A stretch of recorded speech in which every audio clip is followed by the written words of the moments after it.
Today marks the day we took delivery, finally, of the 2019 4500 Chevy Duramax, and here she is. So, I want to do a walk around review video. I've only driven it about 30 something miles home, so not a whole lot of experience under the hood and crawling around it yet, but I thought this would be a good time to walk around and show you what we got. Hey, what's going on, world of YouTube? Finally back at it with an update video on the 4500 Kodiak. As you can see in the rear window there's a big body on this thing, and I've been driving it. Coming up on, gotta go through the menus, 10,175 miles right now of owning this thing, and I figured this would be a good round number to do an update video on everything that's been going on with the truck and why you haven't seen it on YouTube. When we first got this truck, we took it to Harbor Truck Bodies to have the enclosure put on it. It has a 12-foot Workmaster enclosed body, triple shelves on the insides. It's got 6 side doors, just like your regular plumber's box that you would see on Ford E350 or a Chevy Express van, that kind of deal, but on a 4500. The unloaded weight of the truck when we took delivery of it was 13,750. That's just truck and body, not including any contents or any of our equipment or tools in it. And haven't weighed it since, but I'm guessing we're coming in around 16,000 pounds, something like that. I'm not positive, but in comparison to some of our other trucks that we've had built out similar to this, we've had around 3,000 pounds in them at most of the time. So yeah, I'm guessing somewhere around 16K. So when we first got the truck, I was excited. I thought we were going to be cranking out some videos on it and whatnot, and that light was really red. That was not the case. This thing had a lot of electrical issues, and none of which were the fault of General Motors. I have to make that very clear. So we took the truck to Harbor, and they built the body, and they build the body partially on the ground, and they build it partially on the chassis.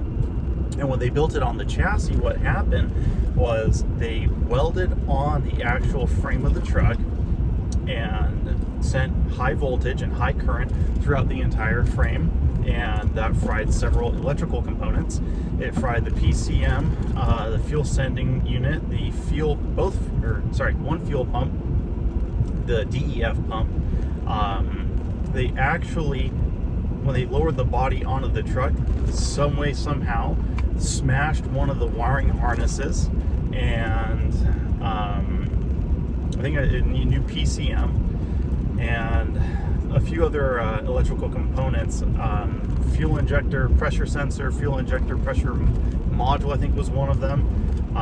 I'd have to dig out the paperwork for it, but they screwed this thing up royally. I mean, so I was driving down the 210 freeway, and check engine light came on, and it says service urea system, this and that. Okay, that's weird. And all the gauges, the voltage, oil pressure, coolant temperature, gas gauge, and oil pressure, they were all going crazy all over the place. And so took the truck to the dealership, and they looked at it and they said, okay, this thing has had high voltage running through it. And it's a brand new truck. Obviously, it wasn't anything that was done at the factory.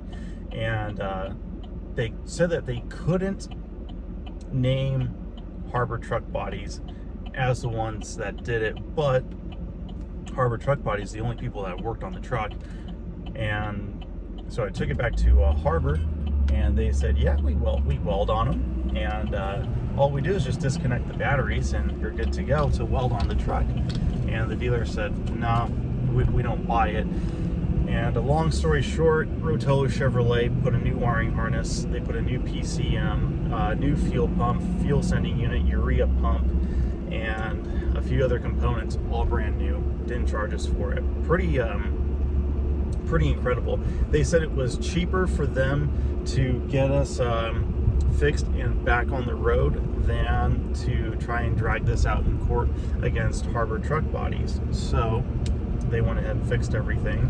And I mean, whether you're a GM, Ford, Dodge guy, I mean, it doesn't matter. That is exemplary service, and I mean, just hands down, there's nothing else that you can really say about that. So going into and that was over the course of almost 6 weeks.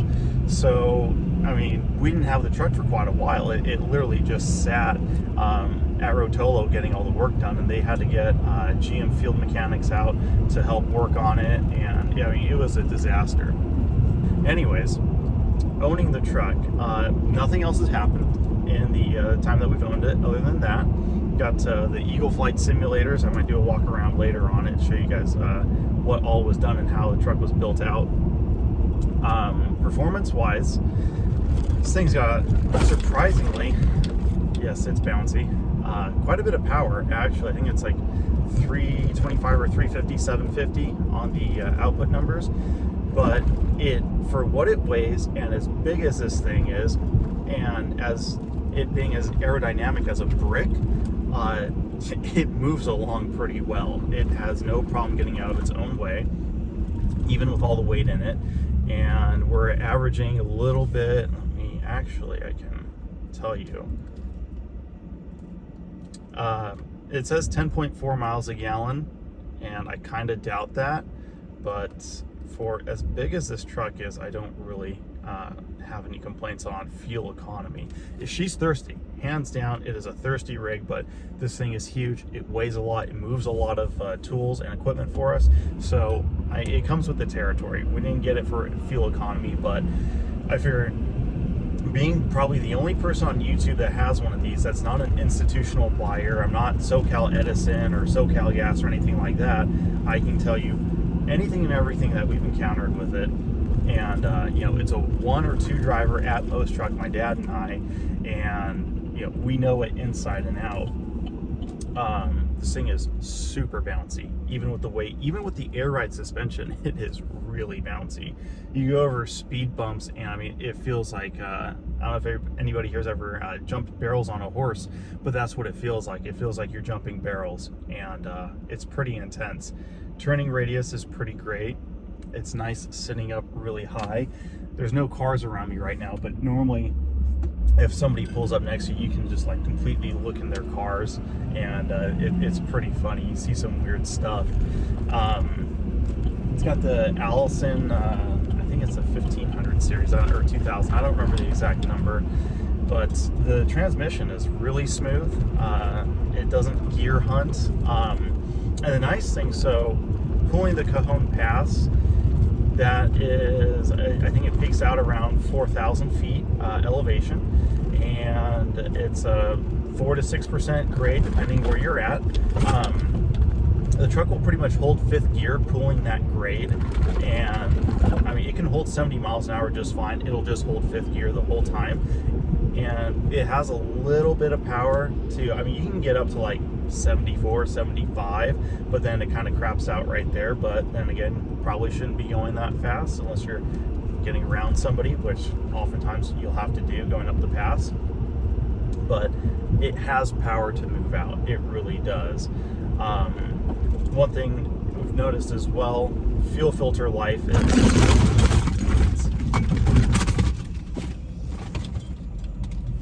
as I said, as a bumpy ride. Fuel filter life, this thing goes through a lot more fuel than say your average 2500 Silverado, so we've been doing the fuel filters a little bit early. It's only had one done. We did it at 8,000 miles. Cut one open, and it was like black like the interior of this truck. And I don't think it's a fuel quality issue. Southern California, well, California has the best fuel in the country with mandated cetane of, I think it's 53 or 55. So I mean, we have good quality diesel. Mostly get our diesel from Chevron or the truck stops, one of the two, whichever we're closest to. But like I said, it goes through a lot more fuel of volume, or volume of fuel, so it's going to need the filters changed out more so than your average guy who's just driving a pickup truck to get around town. Exhaust brake, I'm exhaust braking right now as I'm approaching this light. I don't know, maybe you can hear it, maybe not. This thing shakes, rattles, and rolls a lot. But the exhaust brake, I mean, it's not the strongest. It will throw gears around like crazy. So I'll give you an example. There's a long swooping off ramp that I use to get off for coming home from work. And on flat ground, the exhaust brake, it will go from 6th to 4th, just boom, like that. Rev up the engine like crazy. Exhaust brake will start slowing it down very aggressively, which is good. That's what we want. But I noticed it only does that on flat ground. It doesn't do it if you're going down like the Cajon Pass. It won't downshift. It'll lightly exhaust brake, and you have to use the brakes.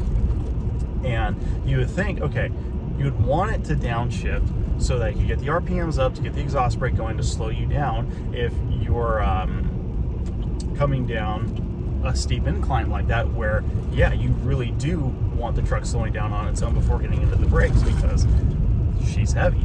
But on flat ground, the exhaust brake kicks ass. Anything that is not like perfectly flat, you're using the brakes. And it seems like it just doesn't want to downshift. Yes, I can drop it down into manual and then downshift from there, but that kind of defeats the purpose of it being an automatic exhaust brake. I noticed we had a 2013 3500 Ram Cummins, and the exhaust brake on that one was really aggressive. It didn't care. It would downshift whenever it wanted to slow the truck down, and we rarely had to use the brakes on that one. But I'm not trying to point fingers or anything. I'm just giving a comparison of two different vehicles and the performance of their exhaust brakes. But like right now, I'm just coasting with the exhaust brake and slowing down pretty good. Let's see. Come up to this one and bounce. Yeah, she's bouncy, that's for sure. Anyways, though, so and the Duramax, it's a Duramax. It's credit where it's due. It's a great motor. I don't envision any real problems with it. It has, like I said, it has a lot of power, but one thing that I have noticed, and I don't know if this is just something that is going to be natural for these medium duty rigs, but okay, so you turn the truck on and you put it in gear. It's like the engine has a hesitation and the idle will kind of sputter. And it only does that if you're going from park to drive or park to reverse. It doesn't do that drive to reverse. It's weird. You just start it up, and whether it's hot or cold too, I'll make that clarification as well, whether the truck is hot or cold, it has this weird hesitation. Drive to reverse, kind of sputters a little bit, kind of hesitates, and if you take your foot off the brake, the whole truck will kind of just lunge like that, which is really weird. And then drive or park to drive, take your foot off the brake. If you take your foot off the brake a little too soon, it'll do that same thing where it'll kind of hesitate and lunge forward like that, and then the RPMs will pick up and you're good to go. But it's definitely weird. None of the other Duramaxes have done that, and haven't really had time to take it back to the dealership to have them take a look at it. But and that's lovely. Got another car accident. Yeah, it's something we'll get looked at one of these days, and obviously I'll do an update video on that as well. But for the most part, you know, it's been a trouble-free ownership. Maintenance on this truck is stupid easy. You get the clamshell or the flip-up hood, just flips up, and you can literally, if you turn the wheel, you can walk into the engine bay between the wheel and the bumper and just stand there. It's really easy. Makes the fuel filters really easy as well, which on this one, it's a canister fuel filter, whereas on the last Kodiaks, it took the same fuel filter that was used in the pickup trucks. So that's really easy, and the fuel filter is not expensive either, which is nice. I was kind of worried that with it being a new canister and being the medium duty truck, that they would really jack up the price of the fuel filters, but they didn't, so that's really nice. But it's not the same as what you would put in a Silverado or a what's it called? A pickup Duramax. It's not the same. And I think that pretty well concludes it for speed bump. And I wasn't even going fast. That was a slow speed bump. I was going like maybe 5 or 6 miles an hour. You have to like idle over these things to not get your guts jarred. But that pretty well wraps up, you know, the 10,000 mile ownership experience that we've had. I'm just pulling up to one of our properties right now, so I got to get with the program. But thanks for watching, and I guess I will hear from you guys in the comments or something later. Thank you.